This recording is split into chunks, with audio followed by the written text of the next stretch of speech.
ઈરાનને લઈને અમેરિકાના defence secretary pit હેક્સેથનું નિવેદન સામે આવ્યું છે. પીટ હેક્સેથ દ્વારા દાવો કરવામાં આવ્યો છે કે ઈરાનના એરસ્પેસ પર સંપૂર્ણપણે અમેરિકાનો કબજો છે. આ ઉપરાંત અમેરિકાની સબમરીન દ્વારા ઈરાનિયન યુદ્ધ જહાજને હિન્દ મહાસાગરમાં હુમલો કરીને ડૂબાડી દેવામાં આવ્યું છે, જેના કારણે હવે દર્શક મિત્રો પશ્ચિમ એશિયામાં ચાલતા યુદ્ધનો દાયરો વધીને સીધો જ હિન્દ મહાસાગર સુધી પહોંચી ચૂક્યો છે. તો આવો જાણીએ સમાચાર વિસ્તારથી. નમસ્કાર, જમાવટ સાથે હું છું પાર્થ.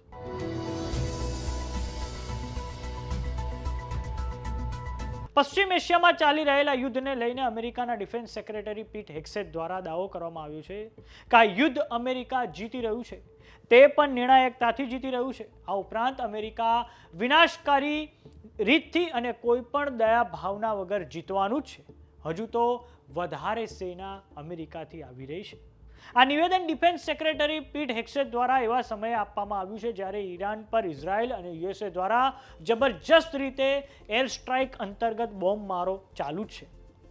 આ ઉપરાંત અમેરિકા દ્વારા દાવો કરવામાં આવ્યો છે કે ઈરાનની નૌકા સેનાનું જહાજ, જેનું નામ છે IRIS ડેના, તેને શ્રીલંકાના તટ પાસે યુએસએ દ્વારા ડૂબાડી દેવામાં આવ્યું છે, જેમાં લગભગ 180 લોકો સવાર હતા અને હવે 150 લોકો હાલમાં લાપતા છે. યુએસના ડિફેન્સ સેક્રેટરી પીટ હેક્સેથનું કહેવું છે કે યુએસની નેવીની સબમરીન દ્વારા માર્ક 48 નામના ટોર્પિડોની મદદથી ઈરાનની ફ્રિગેટને ટાર્ગેટ કરવામાં આવી છે અને બીજા વિશ્વયુદ્ધ પછી આ પહેલીવાર છે કે યુએસએ દ્વારા ટોર્પિડો વડે કોઈ દુશ્મનના જહાજને ડૂબાડવામાં આવ્યું હોય. આપને જણાવી દઈએ કે ઈરાનની નેવીનું આ ફ્રિગેટ ફેબ્રુઆરીમાં આપણા ભારતના આંધ્રપ્રદેશના વિશાખાપટ્ટનમમાં થવાવાળી મિલન નામનું જે યુદ્ધ અભ્યાસ છે તેમાં તે સામેલ થયું હતું અને હવે આ યુદ્ધ અભ્યાસ પતાવીને તે પાછું ઈરાન જઈ રહ્યું હતું. ત્યારે જ અમેરિકા દ્વારા આ શ્રીલંકાના તટ પાસે હુમલો કરવામાં આવ્યો છે. આમ હવે પશ્ચિમ એશિયામાં ચાલી રહેલા યુદ્ધનો દાયરો વધતો જાય છે અને હવે તે હિન્દ મહાસાગરમાં ખેલાઈ રહ્યું છે. બીજી તરફ આજે પણ ઈરાન દ્વારા ઇઝરાયેલના શહેર જેરુસલમથી લઈને તેલ અવીવ સુધી મિસાઇલો છોડવામાં આવી છે, જેમાં ઇઝરાયેલના મોટા ભાગના શહેરો આવી જાય છે અને આ માટે ઇઝરાયેલમાં સાયરનો વાગવાના શરૂ થઈ ચૂક્યા છે.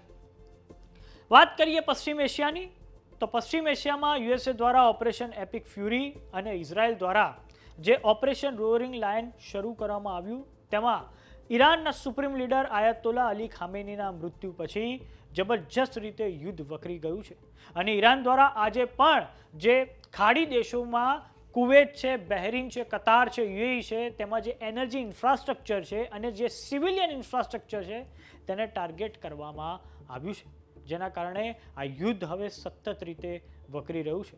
આ માટે આપણે એ પણ જણાવી દઈએ, IRGC દ્વારા જે સ્ટેટ ઓફ હોર્મુઝ છે તેમાં જે કમર્શિયલ વેસલ છે તેને પણ ટાર્ગેટ કરવામાં આવી રહી છે, જેના કારણે સ્ટેટ ઓફ હોર્મુઝમાંથી જે દરરોજ 60 થી 70ની સંખ્યામાં જે વેસલ્સ જતી હતી તેની સંખ્યા હવે માત્ર 2 પર આવી ગઈ છે. તેના કારણે જે સાઉથ એશિયાના જે દેશો છે, ભારત છે, ચાઇના છે, સાઉથ કોરિયા છે અને અન્ય જે દેશો છે, તેમની જે એનર્જી સિક્યોરિટી છે તેની પર ખૂબ મોટું સંકટ ઊભું થયું છે.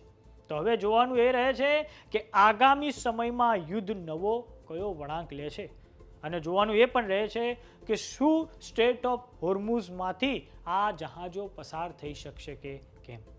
તો સમાચારોમાં અત્યારે બસ આટલું. જોતા રહો જમાવટ.